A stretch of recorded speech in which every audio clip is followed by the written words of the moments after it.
Brooklyn, New York, comes MC and producer Juxx Diamondz. Known for his razor-sharp lyrics, gritty production, and relentless work ethic, Juxx Diamondz is back with a new album entitled The Dark Side of the Moon, scheduled for release this July. In addition to this upcoming project, he has an impressive discography that includes standout albums such as The Debo, Ark of the Covenant, and Juxx Diamondz. As a producer and MC, he's continually creating dope music, both on the beats and on the mic. Repping back block music, he's collaborated with underground legends and built a name as a heavyweight in the underground hip-hop scene.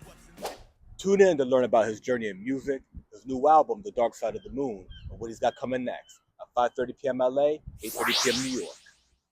Let's bring him in. There we go. Peace. Can you hear me good? Yes, sir. Yes, sir. All right, my brother. It's an honor to have you on the Cristopolis show. You know, you got a dope album ready to release and set off on everybody. The Dark Side of the Moon. Talk to us about this new project. I mean, basically, I've been working on this project since January. You know, got Murder Megs on there, Snowgoons, myself, my producer Solio Beats out of Connecticut, DJ Dista from overseas, Dead Poet Society. Yeah, it's dope, man. It's dope. I love it. You know, far as artists, I got, my team, Back Block Gang, plus my wife, Lady Diamondz. It's fire, man, for real. That's dope. So Lady Diamondz is wifey. Yeah. Because I was like, they got the diamonds going on. I didn't know if it was like another artist or, you know what I'm saying? That's dope. Yep. Yeah. She's got a dope verse on there, too. Thank you, man. Yeah. Talk to us about the rollout of the project. She definitely get busy. She gets busy, yeah. You gotta, you know what I'm saying? You can't, you gotta show up. You know what I'm saying? You can't go easy. That's definitely a fact. I told her, for the song Can't Stop Us, that's her song. I'm just featured on it. Yeah. That's dope. The rollout of the album, talk to us about when you're planning on releasing it, when people can expect it, and all of that. Plan on releasing it July 9th, you know. It's going to be on all digital platforms. I'm actually getting some CDs and, hopefully some vinyl pressed up is going to be, I'm doing the big independent rollout on this one. That's dope. And, independent artists like yourself that have a big discography and have kind of figured out what works for them all have different strategies in this current age of, streaming and like a reemergence of a love for tapes, vinyl, CDs, t-shirts, hoodies. What are you, talk to us about, from a business perspective, how you plan on doing your rollout. Is it going everywhere all at once? Are you going to do like Bandcamp first? Talk to us about what people can learn from, like somebody who's been in the game for years. Yeah, and that's funny that you mentioned that because I'm actually, before we, I was actually setting up the Bandcamp stuff right now and stuff. But yeah, I'm actually having an album listening session, So, that's going to be for the media, so they could ask me questions about the album right in person. And I'm also going to do it, while I'm doing that, I'm going to stream live on Bandcamp for the release on that. So I got everything mapped out. Sometimes you got to think different, be outside of the box with certain things, How does that's just work on Bandcamp? Yeah, absolutely. I've never heard of that, the streaming live on Bandcamp. Yeah. How does that work? It's like a listening session. They actually have an option where you could do a listening session. So so you go live like this. I haven't gotten the kinks yet, but from what I've heard it's pretty dope. That's dope. So you're gonna have a listening session event, but also open it up for people outside of New York City. Right. Even on do Instagram Live, Facebook, even YouTube. YouTube Live. I'm gonna have it all set up. That's dope, man. That's dope. Now, I noticed in the production, it's a dope album. Thank you. Let's just get that out, right? You're like, for everybody waiting for this album, you're gonna be very happy because you go off on it. Like you mentioned, right? Snowgoons is on there, Murder Megs is on there, but you're a dope producer, and you've got a lot of production on this project. How does that work, being a producer that produces for other people, but also for yourself? How you choose what goes where and how you do that? I mean, it's just like, the feeling, like for one of the joints that's called Something in the Wind. That's actually one of my brothers that recently passed away, and he never got the chance to actually be on one of my projects, even though that verse is old, you know what I'm saying? And we did that years ago. Wow. So I was like, you know what? Let me make this for him, you know what I'm saying? So that's where the sample came from, and, me just, being who I am. I said, you know what? Did his vocals right? I said, you know what? Let me just put a new fresh verse on it. And I did that before. I did that song. I did the beat and the song right before the mixing session. Like, that was the very last cutoff. I know, like, that song stood out to me because in the song at the beginning, you say something to the effect of, "You're no longer here, but you're here," Mm-hmm. and it's super powerful. I mean, to like a listener who didn't know him personally, you get the gist of what's going on, Right. and it's very it makes that song very powerful. And now knowing that it's the last song that you did and you did it like right before the mixing session, that's Yeah. incredibly powerful. Thank you, brother. Yeah. Like I said, Yeah. I love this. It's me being creative, you know? Yeah. Real. Yeah. Congratulations on the upcoming album. You got it all Thank set you. up to like get the summer popping, listening session. Talk to us about, the merch, the physicals, what you're planning on doing with that. Say that again, I'm sorry. So you mentioned that when you release it digitally, you're also planning on doing the rollout of some physicals. Talk to us about what you're planning on releasing. Oh, everything comes out July 9th. Like, it's just boom, July 9th. From Bandcamp to Spotify, Apple Music, everywhere, July 9th. Dope, dope. And then as far as the physicals go, what are you planning on releasing as physicals? Well, it's possibly July 9th too. That's dope. That's Yeah, dope. man. That's dope. I think people are going to really be looking forward to that. You have an impressive discography, but in addition to you as an MC, you've also done a lot of production for other artists. Can you talk to us about what it's like working as a producer and what you do like behind the scenes on the boards? I mean, well, I let me just start off like this. What got me into producing? I hate waiting for producers and sending me beats. Yeah. I hate it. Especially the type of style I'm looking for and stuff. So, I've been doing beats years ago with the MPC 2000 XL and the MPC 4000.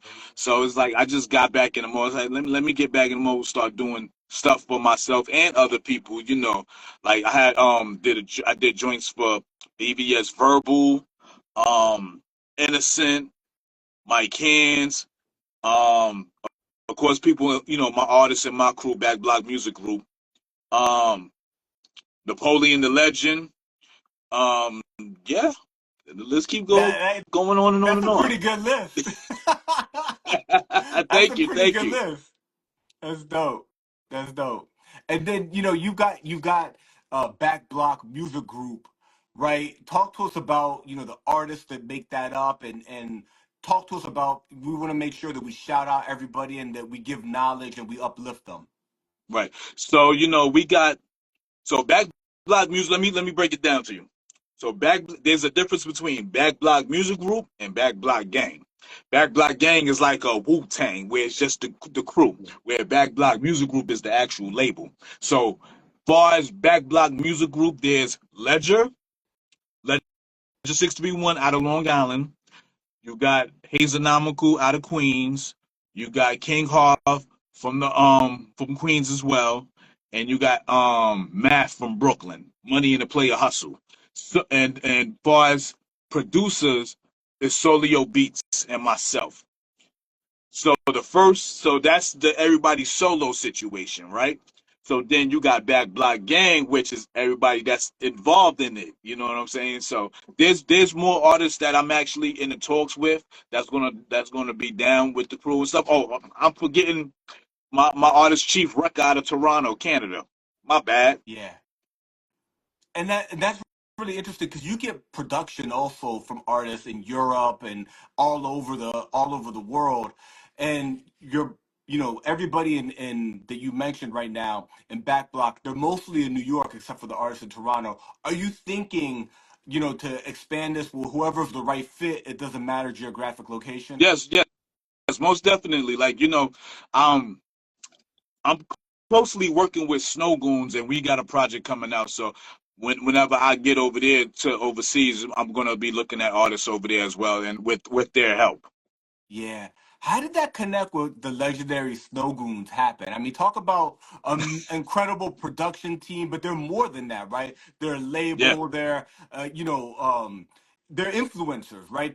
right. They do marketing campaigns, and then especially if you went that overseas connect, they're the people over in their neck of the woods. How did that connection hmm happen? Like, I mean, so the connection happened. Like, we followed each other. So, like, I'm real humble. I'm not the type like, yo, we need to work. I'm like, I like comment, talk. So they just they sort of work. So they was like, yo, it was like some trial run. So they gave me a beat, say, yo, do something with this. I did something with it. It did phenomenal. Hold on, I got the proof. Hold on real Yeah, yeah, quick. See, me, yeah. I like to show my stuff off. So we did a song called Brooklyn, and this what came out of it. Oh, that's dope. Yo, You know, not 1 everybody million has one of streams. those. Not everybody has one of those. Not everybody got one of those, but for the ones who do, salute to them. Yeah, So that's what came out of it. So they saw what I could do. You know what I'm saying? And then, like, once we did the song, I did the video on my own. On my own. Shot it, everything. Boom. That did numbers. So, and then they was like, yo, let's do a project. We got the project already done already. It's called Diamonds is Forever. We released like the that's a song, dope name too. That's dope. thank you. So we got the song Yellow Brick Road. Yeah. That's killing it right now. The streams is ridiculous. So we just building the momentum. I gotta go shoot the video for that, and then we're gonna flood it. That's about it. Do you think that the Snowgoons project is going to be a 2025 project? Yes, yes. And I can tell you who's on there. We got Bad Seed, Mike Hands. That's it. Everything else is me. That's dope. That's like old school. That's how like Nas used to do albums. You know what I'm saying? Mm-hmm. Very specific in the crew, and I'm gonna give you these bars. Yeah. And and what's so dope about it is it's not your typical, it's a hip hop album, but it's like I'm touching every angle from um, you know, people going through mental Yeah, awareness yeah. and Mental health things like is that. such an important topic, you know, and people, I think they're getting more comfortable talking about it, but it's still super necessary because everybody goes through something, Right. right? Yeah, That's I made that song for, for the people who go through that stuff that, sometimes they could be feeling down. So you know what, it's like, I feel down sometimes, you know what I'm saying? So I was like, let me put on y'all shoes and walk y'all walk. yeah. And then explain it for myself. And then, I got my big brother Mike Cans where he plays the therapist. So it Oh, that's a dope plays out. concept. So it's That's a pretty dope dope. concept. Like when I do songs, I try to be different. Yeah.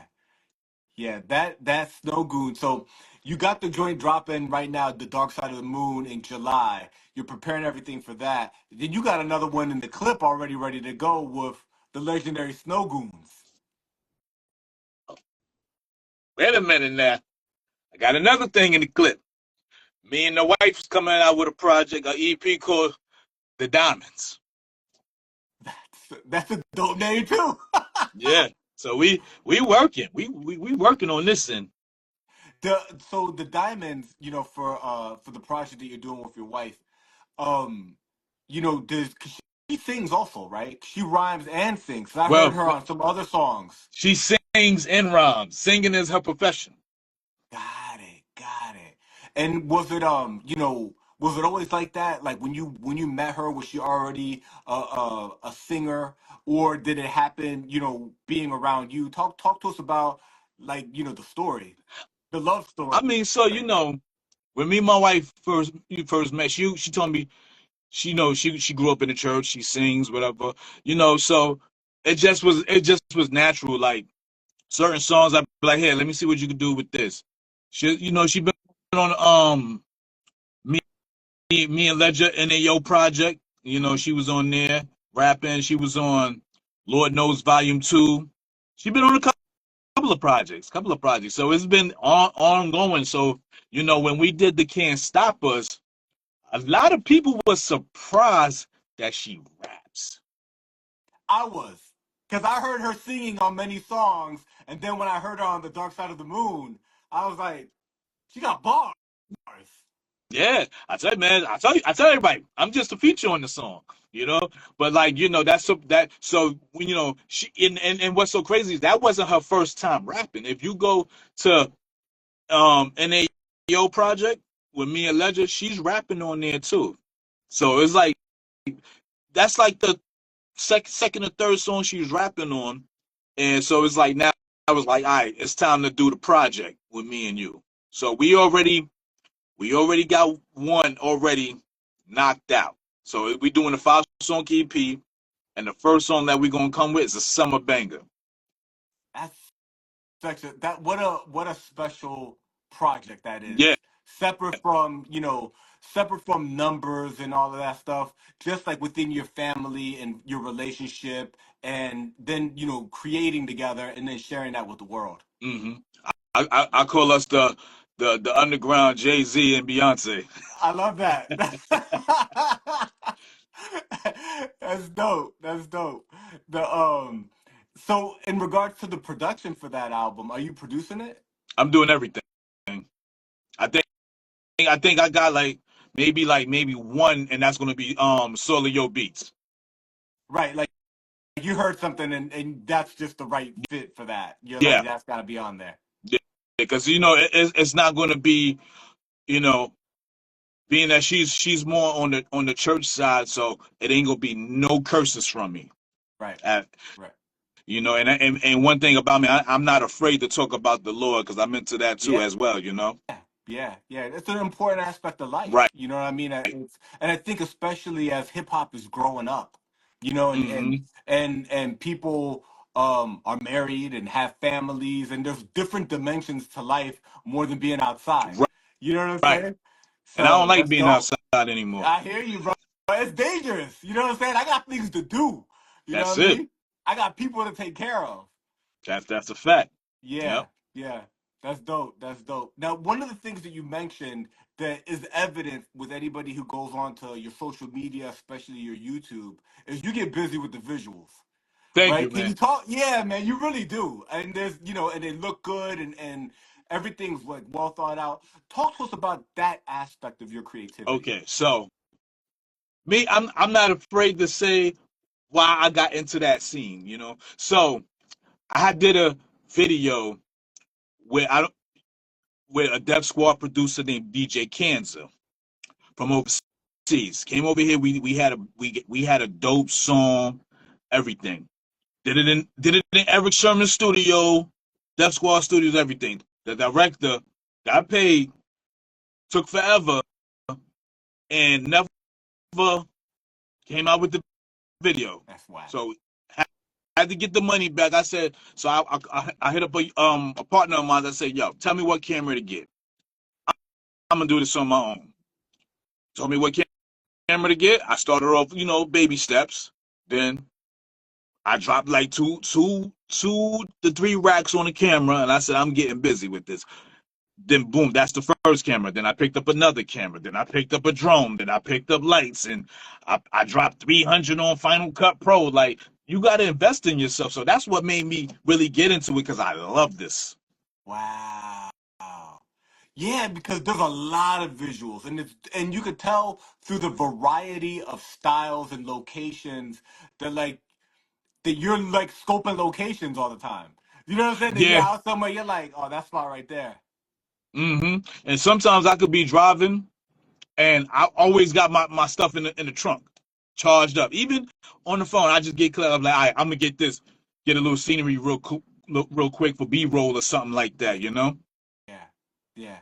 That's dope. That's dope. Now, I guess, the same way that, we talked about the production, I think that there's some gems there for people who listen to this or who find a clip, and they themselves are looking to get into video production the way you have, and they look at Yeah. your work and they're like, so what would you recommend to somebody that's, trying to shoot their own video and they don't want to go pay somebody else to do it? How would you recommend they go about it? I mean, it doesn't hurt to pay somebody else if you're not willing to learn it. There's nothing wrong with going to pay. But if you're willing to sit down and take time out to learn it, I mean, learn it.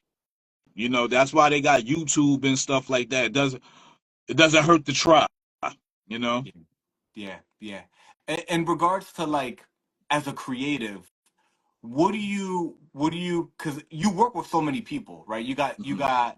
Right, you got Backblock, you got your own, music videos.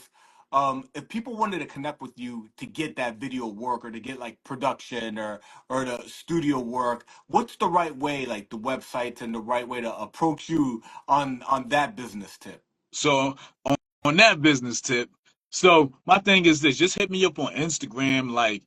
Don't look at it for free. I work with people pockets, but it ain't. Listen, I gotta put money in my pockets too. I'm willing to work with any and everybody, and I'm a good guy. I'm easy to talk to. I'm a people person. Yeah, yeah.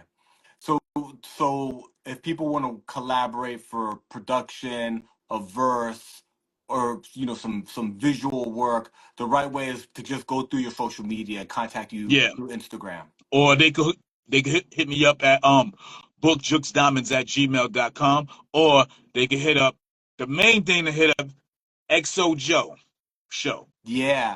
I see it Shout right out there. XO Salute. Joe Show. Shout out XO Joe Show. Always super supportive, especially when I'm connecting with people from her team. You know what I'm saying? She's like always there cheering. It's amazing to have somebody like that in your corner. How did y'all connect? Say that again. The How last part. did y'all connect? Uh, I, I mean, what's so crazy with What's that? the story? What's the Yep, XO Joe story? I got a story for everything. So it's so crazy. She knew me for a very long time, and I did not know her. And then when we did, like, she hit me up to do one of her shows. I did it, and we was talking. She's like, "Yeah, I know who you are. You did Scrooge Owens show, and I was at the bar." I said, "Yo, I remember the show, but I don't remember you." But then, and it was like a joke, and man. And so we just from that point on, and then being that she partners with my brother, the Bad C, so it's all family. Yeah, yeah, And that's my brother to the death. Like, that's my brother. And anything for C. Word up. yeah. Nah, Seed is a good dude and an incredibly talented dude, a legend, truly, Hmm. truly. Talk to us a bit about your background. Did you like come up in Brooklyn? Have you lived in New York your whole life? All my life, born and raised, Brownsville, Brooklyn, Brownsville Projects. Um, yeah, from the same area as still from Smith and Wesson. Helter Skelter. Who else? OGC. Yeah, a lot of people. A lot of people. Yeah, Same area. yeah, and share with us, for people that aren't in Brownsville, aren't in New York City, and that just sounds amazing, right? It's like wow, like you grew up basically around like the whole boot camp clique. What was it like being a creative, being an MC? How did growing up in that environment influence your music? How did that like help, put you on the course that you're currently on? All right, so I'm gonna start from the beginning. So, my pops was always, may he rest in peace. He was always into music, playing music in the house and stuff like that. So I was always listening. Then my uncle was DJing, and then I actually have cousins that's in the music as well. Um, Free Pacino and Boogs Baguettes. That's family. That's my first cousins. So it's like it was always in us, and then me being in the area of Brownsville, everybody's rapping. So it's like it's either you rapping, play ball, or you selling drugs. Yeah, So I took that up, and then in high school, I started from as a kid, and then I fell in love with it. One thing about me is I never asked nobody to be down with them. I got everything on my own, and I'm here today. yeah. Yeah, and so what was that like coming up through like did you start through the ciphers, freestyling, or did you start immediately with like the writtens? And talk to us about that process of how you became an MC. So how I became an MC, I just being around it. I loved it. Like when I was in junior high school, seeing everybody gather around on the lunchroom table, beating on the table and stuff, and just coming up with rhymes. So, you know, at one point I was like, I can't. I wanted to do it, so I was like, you know what? I'm gonna go home and write, and then I'm gonna spit it.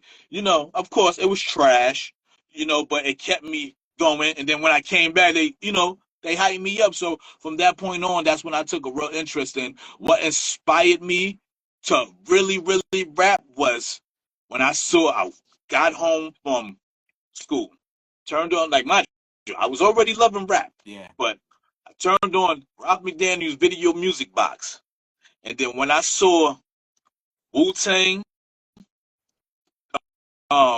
Shadow, was it chess boxing? Yeah. Where they had the Blew chess my mind. pieces. Where they had the chess Yeah, pieces. blew my mind. I'm like, oh my gosh, who's these dudes? This is something different. And I was into the karate flicks. I'm like, oh my god, this is different. You Yeah. know? Yeah. So, And that my was boy, it. look, I'm moving around with the camera. I'm trying to turn it off. All right, we good. So what is it that you got on the camera that makes it move? Huh? It's like a motion thing on the camera. Yeah. That's dope. It looks cool when you do it. You move it around. It's like I'm like we like in a music video. Yeah, it's kind of annoying me right now. Yeah, yeah. That's dope. And so you gave us some background as to like growing up in Brownsville and how that kind of pivotal moment that really inspired you. If you could take us into the creative process, how do you write a song? Like what's that like for you? Especially now that you're doing a lot of your own production. I think that on the new album, The Dark Side of the Moon, you did more than half the album. I think you did like 60-70% of the album, and then there's some select Yeah, tracks. I say I did like maybe four to five joints, 4 to 5 joints. My creative process is this, like, say if, for instance, if I'm producing it, it's just like, how I feel about the beat. Sometimes it may not be for me, it could be for somebody else. But I usually start off with the beat and I let the beat talk to me. And then that's when I start coming up with the lyrics and stuff like that. And then, I gotta go to my ghostwriter, the wife, and see, yo, how these bars sound, that's my whole process. I could be, depending on the beat, like if it's a moody type of beat, then I'll be in that type of, mood to write a moody type of song. If it's like a live type of beat, then I'll be live. Like I'm sporadic when it comes to this. Yeah, and then as far as, the reason why I ask this is one, I think people love to learn how people that they like to listen to, how they actually made it. And then also for MCs that out there are learning, cutting their teeth and learning how to actually put songs together. Are you writing on your phone, pen to paper? Are you punching in and just kind of like recording as it comes to your mind? What's that part of the creative process like for you? I'm writing on my phone. And that's one thing. I'm a quick writer. Yeah. Like if I'm like, shout out to everybody who got their different process. One thing I can't do is write in my head. I tried it. I feel like a dummy, even though I'm not. But yeah, I write on my phone, but I'm a quick writer because That's dope. that's what I grew up on. Like that era where you come to the studio, write something right there, and you gotta write something and make sure it's fire. So that's the kind of process I'm on. Like my time frame for actually doing what, like writing a song and recording it, is about maybe an hour. That's incredibly fast. Yeah, yeah, that's my process on one song. Right, like you came up in the era where you're hanging out and they're like, "Yo, you want to get on this?" And then you gotta get on Yeah, that joint. and sometimes you don't even be there to get on the song, but you just sitting there writing, and then somebody may say, "Yo, what you doing? Let me hear what you got," and then you might make you know make the track right then and there. Yeah, yeah, that's dope. And if you could share with us, you talked about the production early on, but the same way that you kind of unpacked how you put together a song lyrically, talk to us about the production aspect of your creativity. How do you produce? So how I produce, I use a MPC Live 2, and I go through different samples. I don't want whoever's listening, please don't steal my thing. I love messing with gospel samples, something with Yeah. harmonic type of style. So anybody listening, please don't be, oh, let me try that. That's No. mine. I but the one thing is I chop it up and I make it mine. Yeah. So that's Yeah. that's my whole creative process. It's whatever I like that makes me feel like, ooh. But once I get that ugly face, that means I like it. Yeah.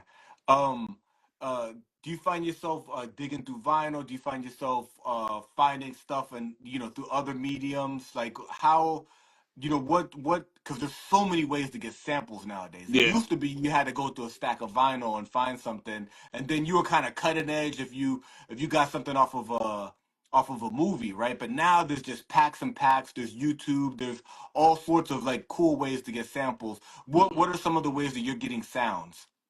Um, I usually see this the art of sampling is take getting one little clip and making it yours. Like I could go, I like going record shopping. You Yeah. know, digging in the crates and stuff. I got a whole bunch of records here. Or sometimes you know movies or even old school cartoons and stuff. Like I do it all. Yeah. The thing that I find is almost like a gem at this point are cassettes. Like there's so many things that didn't make it over in the CDs. Almost like Yeah, like vinyl. You know how vinyl like a lot didn't transfer over. Cassettes is almost like a sub because cassettes were around for so long and like yeah. there's just a lot of dope sounds in there. So And you know what would be a dope sound too? That when you get to the end of the tape and you hear that, and that listen, man, you yeah, gave me an idea. yeah.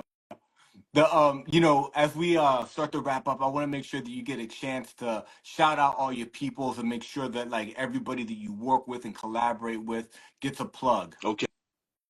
So, shout out to the whole Back Block Music Group. Shout out to my big brother Bass C, my big brother Mike Cans, Solio Beats, the manager XO Joe Show. And shout out to everybody who's tuned in, man. That was in the comments. I appreciate y'all, man. And shout out to you, man. I rocks with you, man. Thank you. No, I appreciate you, man. Juxx Diamondz, you're a legend. Your discography is incredible. I'm You're not going to add to a those legend. I'm not a numbers. legend. I'm not a legend.